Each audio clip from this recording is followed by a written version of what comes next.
Hi friends, எல்லோரும் எப்படிங்க? இன்றைக்கி ஒரு சின்ன ஷார்ட் வீடியோ வந்து பார்க்க போகிறீங்க. பாருங்கள், இதில் நான் டியூப் சார்ஜர் ஒன்று செட் பண்ணியிருக்கேன். இதில் உங்களுக்கு வழங்க மாட்டேன். இது வயரிங் மெத்தட், சர்க்யூட் மெத்தட் உங்களுக்கு வழங்க மாட்டேன். சர்க்யூட் வேணும்னு சொன்னால் நான் உங்களுக்கு டிஸ்கிரிப்ஷனில் கொடுத்துட்றேன். பாருங்கள் இதில் நான் எல்லாம் கனெக்ஷன் கொடுத்துட்டேன். இது G2 G1 ஹீட்டர் லைன், இது ரெண்டு. அடுத்தது இது RYBக்கு. இதில் பாருங்கள் இது ப்ளூ, க்ரீன், ரெட், இது மூன்றும் இருக்கு. பாருங்கள், ப்ளூ, க்ரீன், ரெட். ஓகே, இந்த வயர் மூலம் தான் நான் சார்ஜ் பண்ண போகிறோம். இதில் பாருங்கள், டியூப் சரியாக இருந்தால் 3 லைட் வேலை செய்யும்.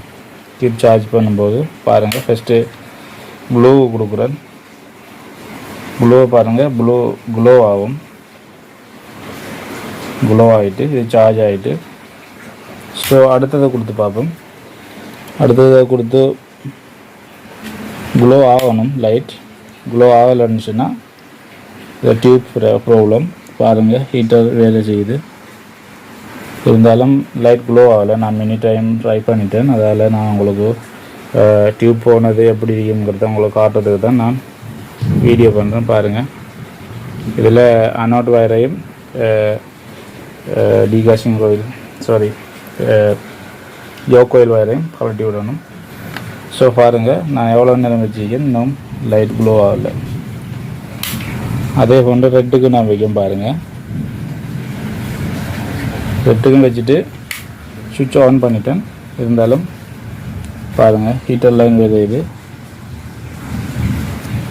லைட் க்ளோ ஆகலை. ஸோ இந்த டியூப்பு இனி சரி செய்ய முடியாது, அந்த நிலைமையில் இருக்கு. 1 மினிட் நான் வச்சு பார்த்துட்டேன். அதனால் இனி ஒன்றும் பண்ண முடியாது. டியூப்பை சேஞ்ச் பண்ண வேண்டியதுதான் இதோட ஃபைனல் டிசிஷன். தேங்க்யூ ஃபார் வாட்சிங். பை. இந்த மாதிரி உங்களுக்கு வீடியோ தேவைன்னு சொன்னால் இந்த சேனலை சப்ஸ்கிரைப் பண்ணிக்கோங்க. அடுத்தடுத்த நல்ல வீடியோவில் நான் போட்டு கொண்டிருப்பேன். ஓகே, பாய்.